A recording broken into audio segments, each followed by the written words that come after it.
Good afternoon, everyone, and welcome to this amazing conversation we're going to be having today. I am Tahil Sharma. My pronouns are he and they, and I am the program director at the Interfaith Center here at Miami University. I am really excited to be in conversation with a colleague, an amazing activist and someone who I've gotten to know over the last several years through her work at as the executive director at Muslims for Progressive Values.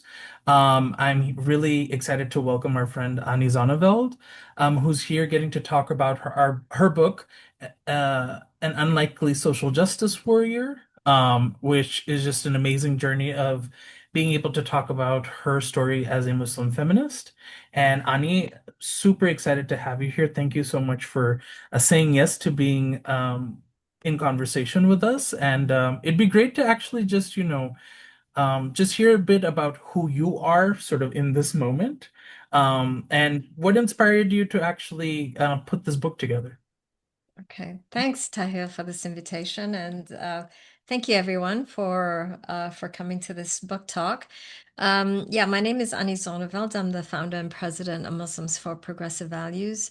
It's a human rights nonprofit organization based here in Los Angeles since 2007. So we're in our 19th year. And I started it as a result of my experiences of misogyny that I experienced within the Muslim community here in Los Angeles. So soon after 9/11, I decided to do an Islamic pop CD. And well, by this time, I was in the music business for about 20 years, and I've had awards, so I know how to write songs and produce songs. So I can do that in my sleep.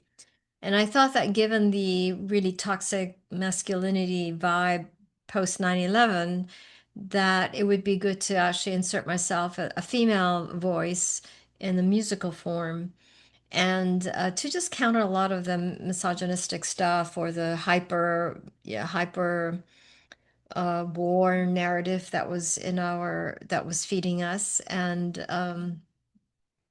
so I did an Islamic pop CD as a way to remind Muslims of the contribution of women in Islam, as also to inform American Muslims what Islam really is about.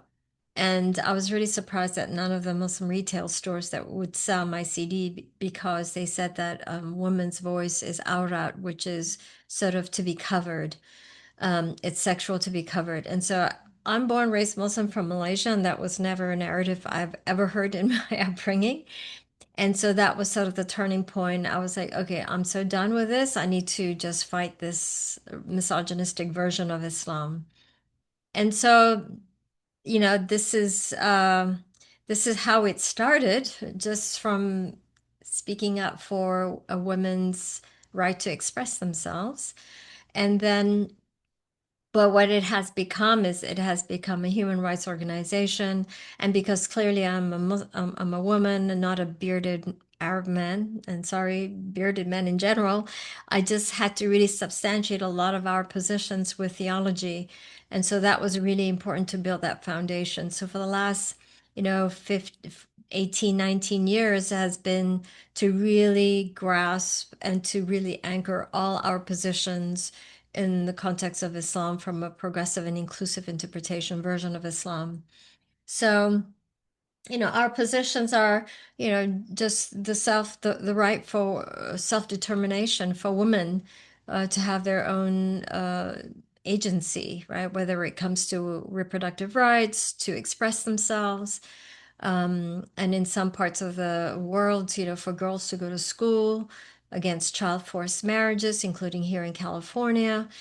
Just and then of course, LGBTQ rights, because that's like, when I started this in 2006, it was within the context of same-sex marriage getting banned in California because it was already passed and then they were trying to ban it. So I was in the forefront of in affirming same-sex marriage. So in the context of Islam. So I've been doing this for a long time, long before it was cool to advocate for LGBTQ rights.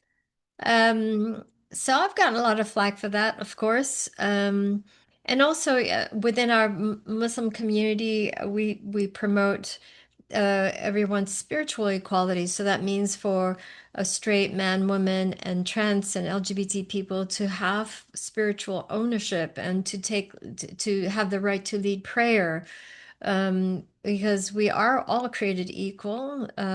We were, at least in the womb, we were, with the in the Christian term, you call it ensoulment, and in the context of Islam, it's just basically God blowing his her breath into the womb, and we therefore, regardless of faith or no faith, um, are all created equal. So in that spirit, MPV really advocates for an inclusive interpretation of Islam on this basis. But this is my book. If you want to see the cover, this is the hardcover version, and it's actually an artwork by my brother, and he named it The Warrior, because this is an image of there's a kris here that's like a Malay, which is my culture. It's a knife that is curvy, and it's a spiritual knife. The knife protects you, the owner.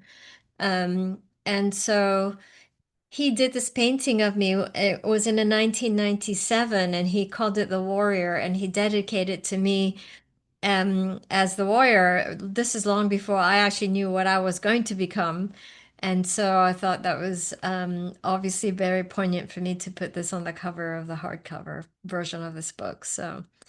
Um, but so that's kind of like the context of why I started Muslims for Progressive Values and what it has become. And now moving forward, we are obviously, we do a lot of interfaith work. I've One aspect of the interfaith work that we do is actually doing interfaith marriages without the conversion of the non-Muslim partner. So, given that this is a conversation with the Center, I'm going to just focus my talk on the themes of interfaith work that I do, and my observations, whether it be on the issue of interfaith marriages, my work at the UN agencies, and so on and so forth. So I'll start with the interfaith marriage because that's kind of easy. Everybody can probably relate to it. So if there's um, so for the longest time, I kind of fell into this, and I'm also in a mixed marriage myself. My husband's not Muslim, and I at that point I also realized the challenges of a Muslim woman in particular being married to a non-Muslim, and the non-acceptance of the non-Muslim in Muslim communities in the traditional mosque structures anyway. And so, as being a founder president of Muslims for Progressive Values, a lot of young couples are coming to me. It's like, we want to get married, but I don't expect my partner to convert to Islam just to marry me, and I don't want him or her to do it because that's not sincere. But I want to be married in an Islamic way. So, how can we have it both ways? Respect the non-Muslims' faith tradition, and to respect my faith tradition as a Muslim. So as a result of that, I started officiating interfaith marriages for couples without the conversion aspect, but really adhering to the Islamic principles of two adults of sound mind, the marriage contract between the couple. But we obviously ensure that they are also married legally. That's also an important aspect. So the religious aspect is more for spiritual needs. I think just similarly like other faith traditions do it religiously as well as, doing the legal way. So that's another thing. And so as a result of that, we've been, inundated with a lot of interfaith requests for interfaith marriages. And so many years on, so I started this in 2006 doing interfaith marriages. And so now in 2026, we get a few hundred requests for each quarter. So for example, between January 1st and March 31st in 2025, we had 329 interfaith marriage inquiries. So, so Muslims, like all Americans, are marrying outside the faith, and most marriages in America are mixed faith, are mixed faith, mixed race, mix. So that's the beauty of America. So I still, obviously, there are some couples that are very challenged by their parents not accepting the other, the Jewish parent not accepting the Muslim, partner, and the Muslim family not accepting the Hindu, not accepting, et cetera, et cetera. So we've developed theological content also on our website to help justify, to help support the couple's desire for such a marriage, and to use, and resources for them to be able to use to convince their parents. So we really labor in helping the families come along, because I personally feel that it's beautiful when two faith traditions come together. And for example, I've done co-officiated a wedding with a female rabbi. And in the Jewish tradition, you have the ketubah, and that starts in the beginning of the marriage. And then in Islam, we have the nikah contract, which is a signature, same document, similar document that you do at the end of the marriage. And so the way we do it is that that I've done with this rabbi is that she started the ketubah, so they signed the Jewish and English version of it, and then she does the service, and then whenever there's Hebrew, I would do the English translation, and then she would turn it over to me, and then when I do the Islamic a marriage part, and then when I recite the Quran, she would do the English translation of it. And so then after I've done the services, then I would just basically have the Islamic nikah certificate signed, and then I pronounce the couple husband and wife. So, that way it's so beautiful, particularly when we have all these political conflicts, and so much hatred between the communities unnecessarily. It is a beautiful way to bring communities together. It's a beautiful way to open the eyes of each other's faith traditions and our similarities, right? So that's kind of like one of the I think poignant moment. And I also want to share that because we've done so many interfaith marriages, um, we've actually just released a book called Between Love and Tradition. And it's all these hard questions that couples keep asking us. And so what we did was we sent the questions to couples we've married over the years and solicited their responses and how they would address and how they would overcome the hurdle of the, you know, a hostile in-law and so on and so on, how to raise a mixed faith child and so on and so forth. So we've compiled this book, and so I encourage you to check that book out. It's called Between Love and Tradition. I'm one of the editors of the book. So yeah, so that's that. It's kind of a nice story of interfaith to start out a book talk. Now I'll get into the harsher stuff.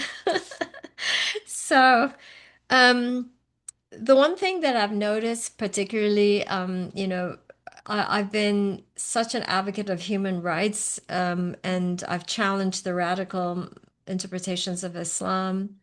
And, some folks really love me for being very critical of the radical interpretation of Islam.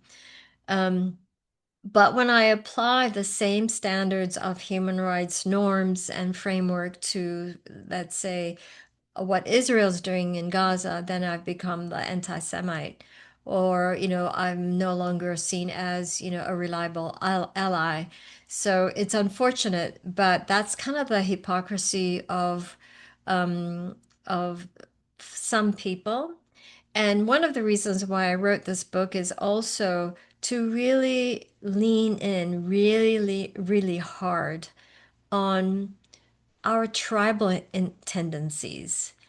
And it is really our tribal tendencies, like regardless of how bad a Muslim is, I'll speak for myself, a Muslim is, or how hypocritical they are, you feel like you have to defend them just because they're part of your tribe.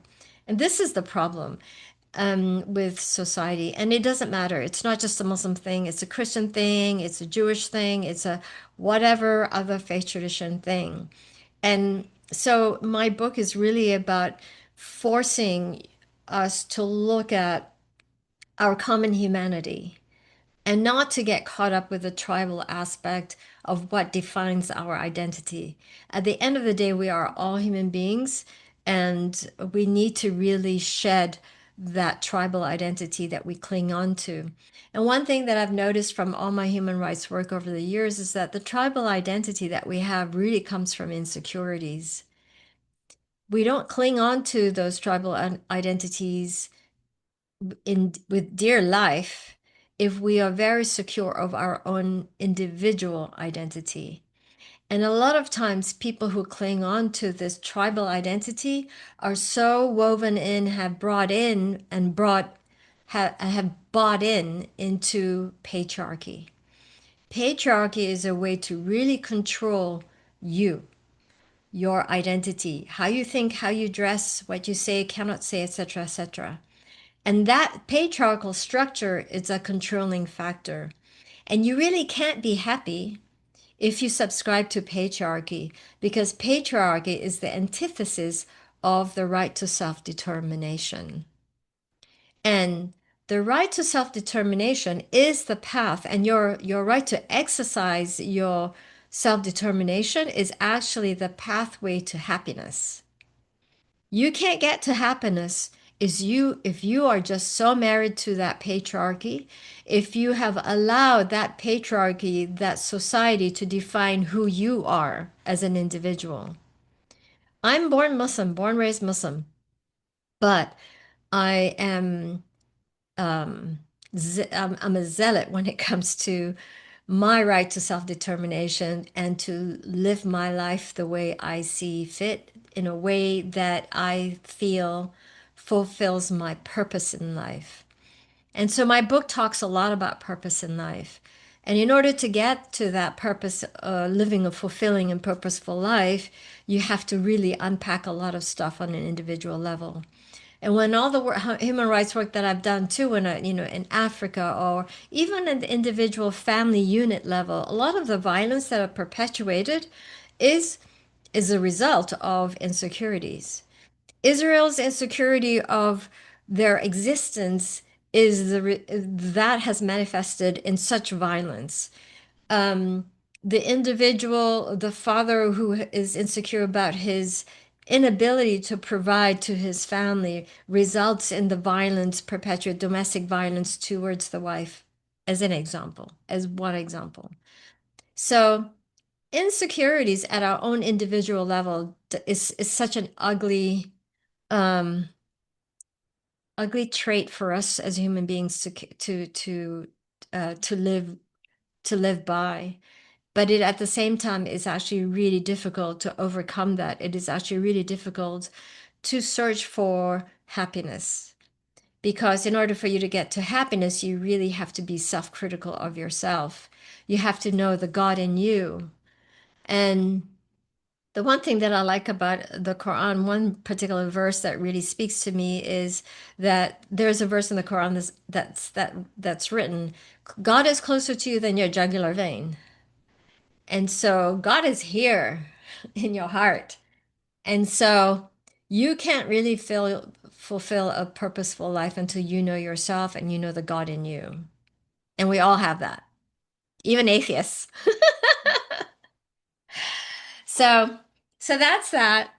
And then in my interfaith work at the UN, one thing I've also noticed is that, or let's talk about here in LA, for example, one thing I've noticed is that when it comes to Martin Luther King birthday, we commemorate his nonviolence message and we celebrate it. But however, when it came to the interfaith community speaking up towards against the violence Israel's perpetuating on Gaza and the genocide there's quite a bit of a pin drop silence, and that for me is really disappointing because you can't really celebrate Martin Luther King and his values of nonviolence and yet be silent on this really horrendous violence on another group of people.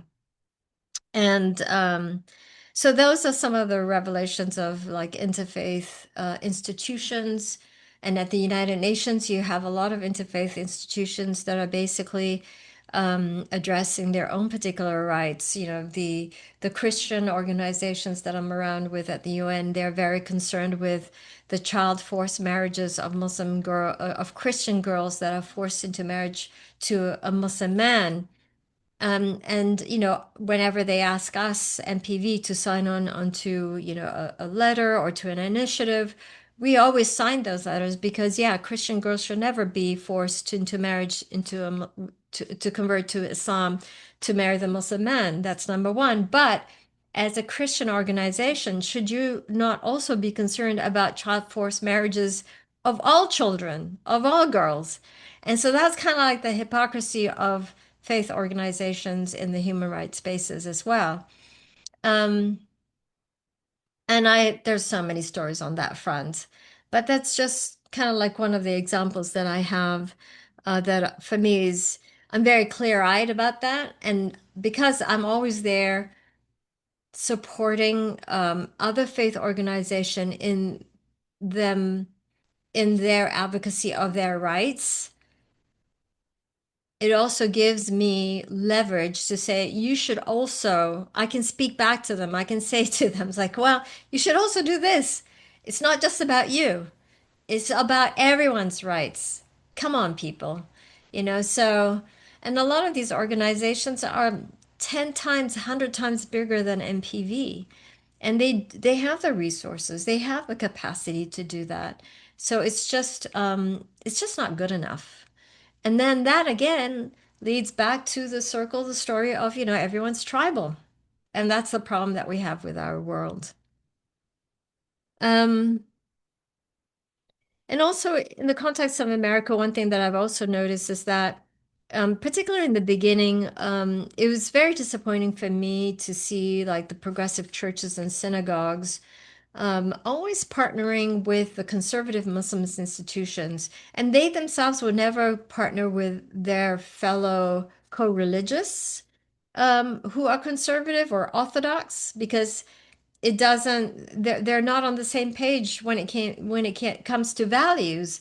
So for me it's disappointing for me to see them and to a lesser degree now too, they're starting to understand the impact Muslims for Progressive Values have had in swaying the American Muslim public, and not just Americans, but Canadians and Europeans and wherever we work for that matter, towards a more progressive and egalitarian interpretation of Islam. And so there's a bit more respect for us progressive Muslims.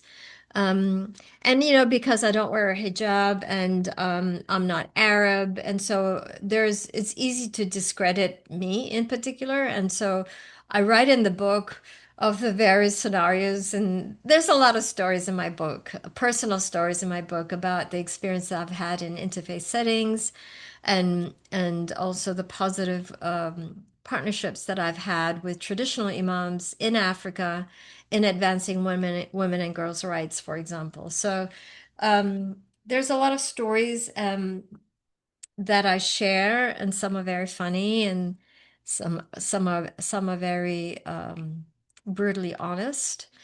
So yeah, I think it's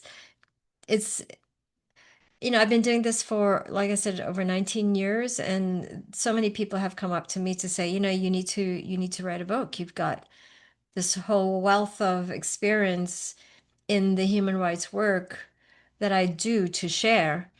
And so I've done that. So I'm hoping that I'm hoping that the book will really resonate. And the crux of the book too, it's not linear. It really goes back and forth in that, for example, I'll talk about my advocacy for a particular law here in California to include caste as a category in the California Constitution and laws, to include that as a classification for against prejudice, because what we have noticed is that what we've noticed that um, some of the folks in the tech industry, obviously, home here in California, they've been discriminating against the higher caste Indian of the Indian heritage have been discriminating against Indians of the Dalits, the untouchables, and the lower castes in hiring. And so when that was brought to my attention, I obviously signed on to it, and in partnership with other faith organizations and nonprofit human rights organizations. But that sensitivity to it was a result of my childhood experience living in India, and how we had um, we had different servants working in at the Malaysian embassy. My father was an ambassador, so I had a really privileged upbringing. And so we had the in-house butler who was sort of a higher caste, and we had the gardener, the chowkidar, who was a Dalit. And so the house butler would not drink from the same cup as the Dalit. And so my mom was very particular to note that we will drink from the same cup and eat off the same plate as that of the Dalit, just to show the guy of the higher caste that we were not putting up with that in our household. And then I also used to play soccer. I used to do soccer drills with the Dalit, the gardener's son. And, people started talking, the Indian staff would start talking, oh, it's not appropriate for our ambassador's daughter to be playing soccer with the Dalit son. And, my mom would, call me to inform me. It's like, oh, you should know this is what people are saying. And I'm like, so what? And she's like, no, I'm just telling you, just go on and carry on with your playing with him. And so at a very young age, I was already in tuned with prejudices and castes and the hierarchical society that we live in, the power, the politics, and so on and so forth from a very young age. So all of my upbringing, going to a Palestinian um, refugee camp in Lebanon, um, entering a war zone, just all of that has informed me and sensitized me to the work that I do and to the heart of it. So maybe we should open up to questions. Sure, Ani. I think that would be it's now is an opportune time as any other. So we actually did already just get a question. So it's like you knew things were on people's minds. A question that came in uh is about interfaith spaces and how they struggle to be perceived as aligned with one side within a faith community. How do we navigate the reality while honoring deep internal differences, holding our own values, and still working towards a beloved community rather than further fragmentation? Yeah. I think it's just a matter of inclusivity. And what has happened to me is some years ago, I was invited by an interfaith organization in a city here in Los Angeles, as another, not Los Angeles, but just outside LA, for me to do the call for prayer in opening a Thanksgiving dinner, interfaith dinner. And what happened was the Muslim organizations or the Muslim mosques that were part of the interfaith organization found out, and they said to the organizers who were not Muslims, like, if she does the call for prayer, we will not attend, and we will tell our members of our congregation also not to attend. And so I was disinvited. I think what should have happened in that particular scenario is the interfaith institution should have said, um, we respect your religious tradition and we want to respect all aspects of the Islamic tradition rather than picking and choosing to discriminate who you're going to include and exclude. I think the modus operandi should have been to be inclusive. Um, and I think that has happened to me several times where the interfaith organizations got arm twisted into disinviting us because we were of the progressive stripe. Um, yeah, just it's easy. Just be inclusive. Yeah, I mean that's Ani, I think you and I have had several conversations about the sort of the lines that are drawn by actually talking about inclusion in a very convenient way. And I guess I'd kind of want to dig deeper into that question a little bit from your learnings and like from what you might have written in the book particularly. What does it mean to, try to strive towards a progressive interpretation of your faith tradition? Like, I know you've answered that in a lot of examples, Yep. but I think a lot of folks might wonder also, it's a risk because fragmentation, as the question posed before, is always the problem, but to what extent is fragmentation actually an opportunity for transformation and not just sheer division? Yeah, the prism from which I operate from is actually very simple, and that is from human rights for all. And so there's a verse in the Quran that talks about stand up and speak up for justice, even if it's against your own self-interest, if it's against your own family's self-interest and your own well-being. And that is actually really hard to do. And that is one of the reasons that we tend to be tribal. And here we have the Quran actually speaking straight to it. It's like, people, don't be tribal. I don't care what tribe you are. You got to speak up for justice. And so, if we all spoke up for justice, not justice for you, for your right, but justice for the other person's right who is being prosecuted and discriminated, then we would definitely have a better world. And that's not fragmentation because justice brings us all together, right? It should.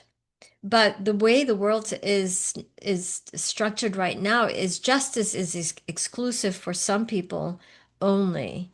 And the more power you have, the more exclusive that justice is, right?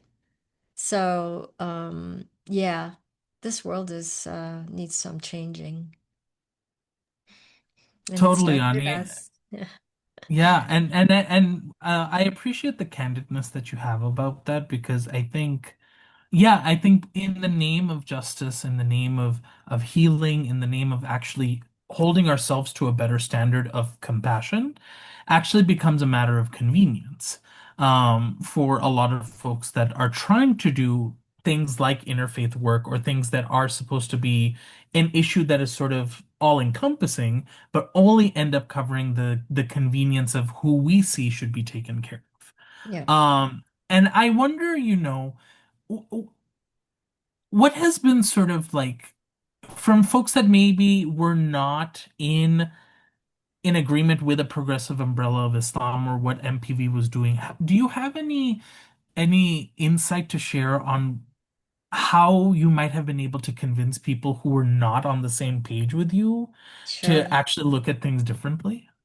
Sure. So it's kind of easy, but then, at the same time, there's not much you can do. If people don't want to listen to you, don't want to listen or think about things with an open heart, there's not much you can do about it. You can share the information till you're blue in the face, and it'll land in the same place. So I'll give you an example. Um, so, for example, we encourage everyone to lead prayer, right? To take spiritual ownership and leadership because we feel everybody has the right. It's not assigned to men, and it's definitely not assigned to men in the Quran. And then we find out that lo and behold, Prophet Muhammad appointed the first female imam, where she led men and women in prayer. And so, all these scholars of Islam, all these blokes, they all know the truth. But that's not what they teach us, right? That's not what they propagate. They propagate the patriarchy first, and that is we are the scholars of Islam, we are men, and we hold the truth. I mean, but the fortunate thing is in the American context, more and more people are reading the Quran and understanding it for themselves. And that has a lot to do with us challenging the status quo. And so, even when we share that information on our website, we have a YouTube video of one of our prayer services where a young woman was leading prayer. We're all like mixed because we call our prayer service style Mecca style. That's our branding. Because in Mecca, which is The holiest place for Muslims, we don't segregate when we pray. Men and women are mixed. We're bumping up against each other. It's no big deal. We're there to do a spiritual journey. We're not there to look at the opposite sex. And so this whole notion that this is happening in the mosque, and so therefore that's why we cannot have a woman leading prayer, because God forbid we should be looking at her butt, is so it's so it's so silly. And it is so further from the truth from what spirituality and spiritual practice is supposed to be about. And so here we find out that Prophet Muhammad appoints the first female imam. You can't get more feminist than that, right? And yet, in the Muslim societies and most circles, the term feminist is a dirty word. But in the Islamic context, the attitudes of Prophet Muhammad towards women and how he lifted them up is the definition of feminism before the word existed. So I can talk about this till I'm blue in the face and show them evidence, people evidence, but they're not going to accept it, and it's going to take them for them to pontificate and to really reflect for themselves. But what I have found that has been more effective is the use of music and the use of the arts in order to really talk to people's hearts. And so when we do our Imams Fishi training, for example, now we just concluded training 400 religious leaders in Afghanistan. But when I've been working in Africa for the last 9 years, we'll have the training of imams for 3.5 days about, okay, you know these verses of the Quran, you know that by heart, but you don't know how to teach it and preach it and engage with the public with it. You're not going to be able to change your society to become more egalitarian if you don't engage with the public in that way.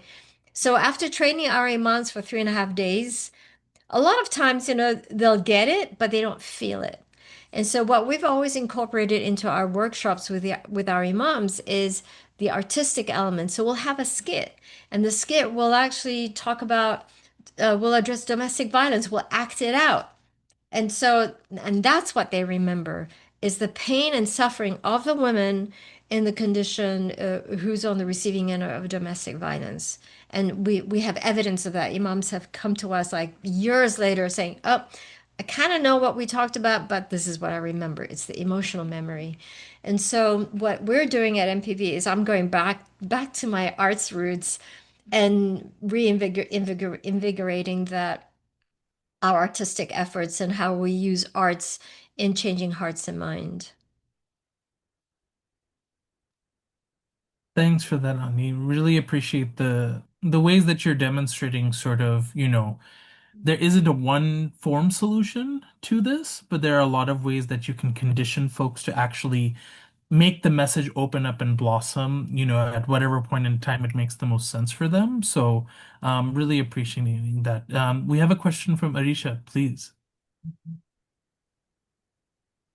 Hello, salam, and all greetings. Ani, thank you so much for your book, and thanks to you all for hosting. I just the conversation. I loved the question to heal the question that you and the conversation that you kind of some of the thoughts that were popping up, and those are big questions too. And I don't know if this question, sorry, South Asian, so this might be a comment and a question if All those right. who get the joke, but like so, I sometimes the conversation made me think that sometimes we look for changing people's hearts in a more dramatic way, and not in the people who are already there. And my example is Ani hosted this lovely not prayer Eid dinner last year, and it was just really nice and a place to go, that felt more home, safe, all that stuff. And as Ani, I haven't shared this thought with you, but as you were leading the prayer, and that we were mixing and standing wherever, that was probably one of my second or third times being in a prayer like that. And I did have my internal stuff going on, and I I stood there and I prayed, and I sensed, some people were uncomfortable more than not. Maybe I was in that category, but I I went through my own process, and that's where, sometimes, I mean, it's not as visible as seeing someone who looks outwardly more conservative in the context of Islam, like coming and joining in the prayer and crying and all of us, all of that stuff. But everybody, the people who were there are also, we didn't show up with 100% of uh you know um I don't know what the word is, but Comfort. effort. Yeah, we go through our own struggles, and looking at our struggles is something that, maybe, Yeah. anyway, that's Yeah. what I wanted to share. Yeah. No, I appreciate that. It's a very nuanced and it's a very personal journey. We all have our own personal spiritual journeys. And I always give space. And that's why before I lead prayer, for example, I always say in the way we pray at MPV is families can pray together in the middle, and anyone can pray and stand in the middle. But if you're not comfortable, men on one side, women on the other side. And if you're trans, then you stand where you're comfortable. And so I verbalize that as a way to really help people settle into where they are comfortable. And I think this is really important. It's not to force you pray in the center. It's not to force anyone to do what they're not comfortable with. And even though MPV's been doing this for 19 years, we haven't been leading prayers consistently for some years, but just like during COVID time. But it's something that we all have to adjust to. I had to adjust to leading prayer, leading men and women in prayer, and or when I'm praying as a member of a congo and standing beside another man who's not my husband or my brother, and so we all have to go through our own levels of discomfort in order to get to our comfort zone. I wanted to share something about a musical experience that I had where it was a real change of the heart in a very dramatic way. So I went I sang and spoke at a Christian festival called Wild Goose Festival in North Carolina. And so I was on the stage with some progressive Christian theologians, and I was done. And I usually stick around and talk to people who want to talk to me. And so this elder man waved to me to come to the edge of the stage. So I did, and so I went up to him and I smiled, and he goes, I saw your name and the subject of your talk, what is progressive Islam, compelled me to come and listen to you. And then he blurted out, like I hate all Muslims and everything to do with Islam. And then he started to cry, and so I touched his shoulder to comfort him. And then he said, "But after listening to you speak and sing, my hate is gone." So that was one of the most remarkable experience I've had. And I shared that in my book as well, and how I learned from him. So the power of music. Yeah, the power of music, the power of your way of telling stories, the way that you're speaking to hearts through the narratives that you're putting together, I think are really powerful, and I think really important for folks who maybe unfortunately, caught in ways of not entirely understanding faith traditions, not entirely understanding how they're still forming in a lot of ways. I think we still get caught up in this understanding that the traditions have to be centuries old to still be honored and preserved, and therefore that is the only way to practice. Yeah. And yet that's also, I guess, in a way that I would say it, it's like it's almost dictating what God is capable of. And I don't know that I feel the most comfortable with that, because the omniscient, omnipotent, all-powerful, divine essence that exists in all things is very possible of doing much more than just Yeah. creating things centuries ago. Well, Um, yeah, speaking of centuries ago, though, but the thing is, a lot of our traditions are actually really good at its inception, and then it got bastardized throughout the centuries, right? And that's the case with Islam. And so what MPV does is taking the good values that was the, social justice issues, all of that, and what Prophet Muhammad did, his covenant with the Jews and the Christians to protect them till the end of time. I mean, there's so many good things in Islam that is not being practiced or taught to us. And throughout the centuries, all the good stuff has fallen by the wayside. And so, what we've done as a progressive Muslim organization is to go back, hark to the inception of Islam, and then scrape out all the misogynistic and homophobic and discriminating content and practices that have infused culture into religion, into Islam, and stripped all of that out to create a real pure, values driven Islam for us here as American Muslims. And there's a lot of that examples in Christianity and Hinduism and you name it, right? So yeah, it's Right. not just an Islam Totally. thing, but I'm just speaking as someone who knows Islam. So yeah. Totally. Totally. Totally appreciate that. Were there any other questions that people had? I always am happy to ask more questions with moderator's privilege, but I want to make sure that other folks who have questions are who are willing to can ask. Can I ask where you guys are from? I know some folks, whoever would like to either answer off mic or write their answer in the chat, you're more than welcome to do so. Yes, Carol. I logged in late. I apologize. From Upper East Tennessee. Oh, I follow the Interfaith Center at Miami of Ohio, and I like these kinds of things. So I truly appreciate your willingness to talk with us. I don't know if you might have addressed this, but I am so both aware of and discouraged by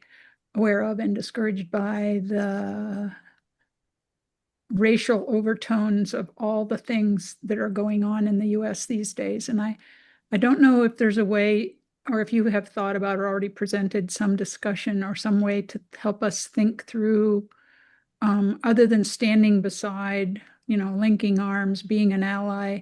How do you think we could best address that, please? That's a hard one. Um, One thing that I did address was before you joined, Carol, is our tendencies of becoming of our tribal and tendencies, and my book really speaks to and leans in into the the problem with how we are wired as human beings, and we tend to be just supportive of whatever the tribe we belong to, regardless of how good or bad they are and what harms they are creating. And we see this in the politics of today as well.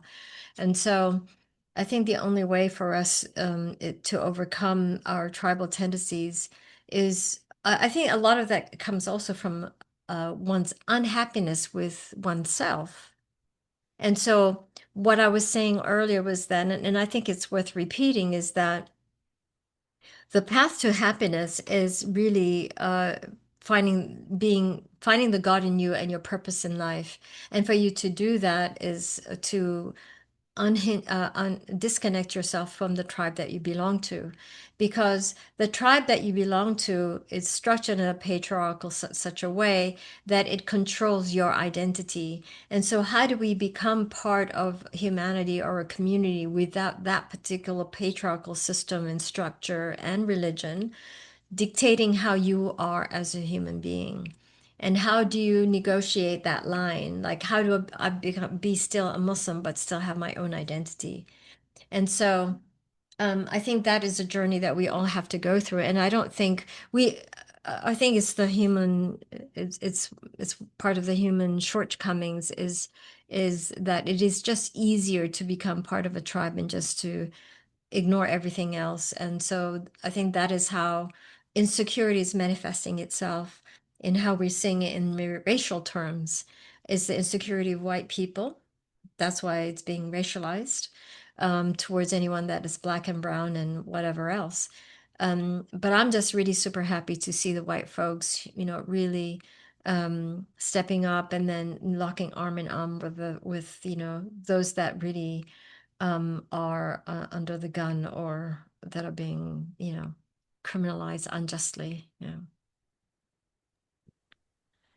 And Carol, I actually want to add a little bit to that because Ani has highlighted several important things, and as we're talking about this moment in particular, one of the things that I think we often forget about many prophets and messengers is that one of the key things that actually, brought them to what could be considered the leadership of what we now have as traditions is risk.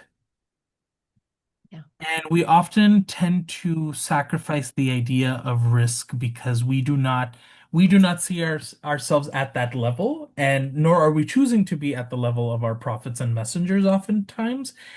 But the point was that actually many of them invited us to be at their level, to take that risk, because it is a God-given mandate to engage in the work of justice. And oftentimes that risk is the deterrent because we often feel we're not ready. It's too much. What do I have to sacrifice in the process? And I think a lot of that reevaluation of the relationship is very important, especially to risk.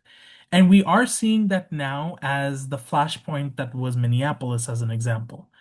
We saw the onset of hundreds of clergy on the streets that we have not seen in a very long time. And if that isn't the wake-up call of how faith should be showing up, we're still in a rut because that was a clear way to show that we are being called into spaces, we are calling in the divine into these places to stand up to injustice, to stand up against unjust authority. And we got to be able to learn how to figure that out collectively. And that means engaging more deeply in risk, embracing it in a way that doesn't feel like Dr. King would say, he didn't have a martyr complex. He wanted to be able to live and thrive like other people, and his life got taken. But he sure as heck knew how to lean into risk. And I think that's something we have to really pay attention to as a part of the interfaith discourse that's actually bringing us more into the work rather than pulling us out. Yeah. There's a question from Karen. So, yeah, the misconception is from years and years of demonizing Muslims, and I think a lot of that has. I mean, there's a whole industry behind that, Karen, and I actually talk about that in my book as well. It is very frustrating. That said, it's also very frustrating for me because what has made it easy to demonize Muslims and the religion of Islam, like Prophet Muhammad is a pedophile, that kind of thing, is because of Muslims themselves who have been, radical and conservative Muslims, even here in America, that really have these ugly narratives about how they look at women and homosexuality and so on and so forth. And so it is easy for those in American society or anywhere in the world who have an issue with Muslims and Islam just to cut and paste what is being said by these radical imams and then just to use that as ammunition against the rest of the Muslim societies. So that's why I think it's very important for us Muslims to take care of our own backyard and to challenge that particular interpretation of Islam. First, because it's not true. It's not forbidden or blasphemy or sinful for you to be gay and Muslim. This is like it's Prophet Muhammad never killed anyone for being homosexual. There's no punishment in the Quran for being homosexual. So what's up with this?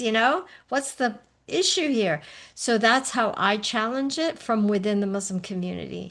And I'm happy to say that the majority of American Muslims, mostly the young, like a good 72% of American Muslims support LGBTQ rights in the context of Islam. So we've come a long way. But it's interesting how they always accuse Prophet Muhammad of being a pedophile, and yet, we have this whole, network of pedophilias, in our in our very billionaire class, privileged class. So the irony. But yeah, as a Yeah. one last note, there we have a whole chapter on Mary in the Quran, just so you know. Maybe you can start with that. Ani or Tahila, I don't know if you have time for this question or not, but you started to touch on it. But I think when you talk about that risk, um, what I found as I'm bringing, I mean, you talked about it, like I've probably been guilty of like inviting some, but not the other. And then the complexity of like how I even start to understand or know who's on which side from each individual community.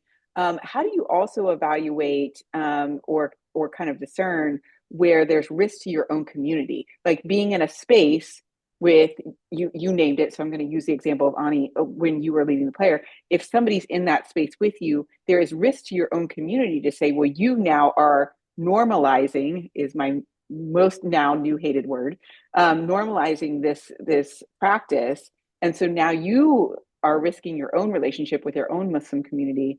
And then if you could also talk on like that certainty of like, if somebody has certainty in their own faith in what they're believing, and you have certainty in your own faith and believing, like how do you navigate that there is space still for us to be together? Yeah. No, absolutely. And the nice thing about well, the good thing about living in America is that religious freedom. You can practice your religion however you interpret. So that's one freedom that we have that in Muslim majority countries we don't. If I was in Malaysia leading men and women in prayer, I would be in jail. So so that's one aspect. The other aspect is the Quran is very clear that you go your way and I go my way as a way of that religious freedom thing. And then there's another verse in the Quran that talks about there's no compulsion in faith.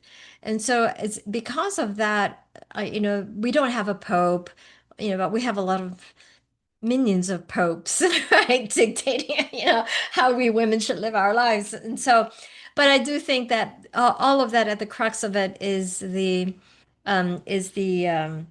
is it gives us permission to have to give each other that space.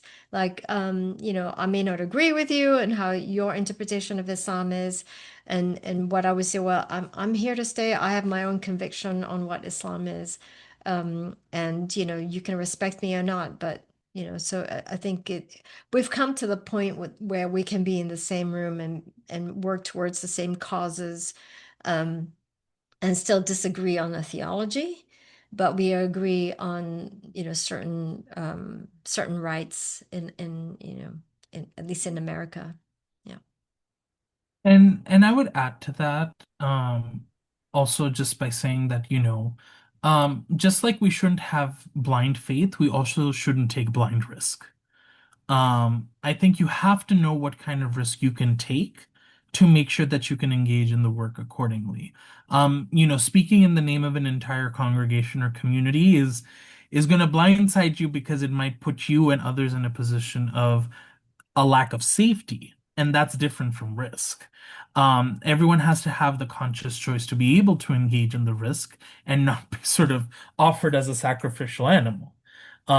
And I think what's important about that too, though, is I think absolutely to what Ani was just saying. This is a matter of remembering that, like, we are not, we will have many convictions in how we understand our traditions, our systems, our values.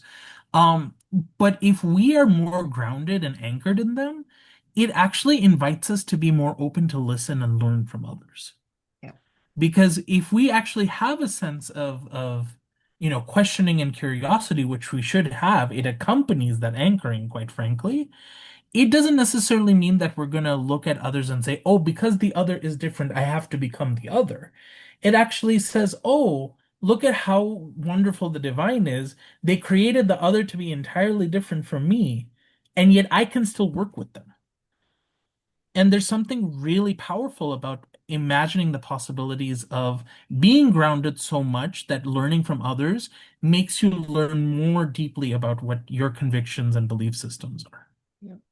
I want to add something, Deirdre. The thing that I've been very, very particular as the spokesperson for MPV and as our community has grown, one thing that I've always nurtured within our community is we're not here to demonize anyone. We're here to be good at what we do and to lift ourselves up and those that share our values. We're not here to say, oh, those conservative Muslims are XYZ. That's not our role. And so now obviously that's not how we've been treated, but regardless, that's not how we operate. Yeah. Well, with that in mind, Ani, thank you so much for your time. Thank you all for staying past the hour to be able to engage just a little further in the conversation. I'm gonna make sure to drop the link again to Ani's book, just so that you all can make sure to take a look at it, and if you get the chance to purchase it. It would be really great to support her and the work that she continues to do through Muslims for Progressive Values. And thank you all so much for joining us at this event at the Interfaith Center. We're looking forward to seeing you at other events coming up throughout the year, and we hope everyone has just a welcomed rest going into this weekend. Thank you so Thank you, much. everyone. Thanks. Bye bye.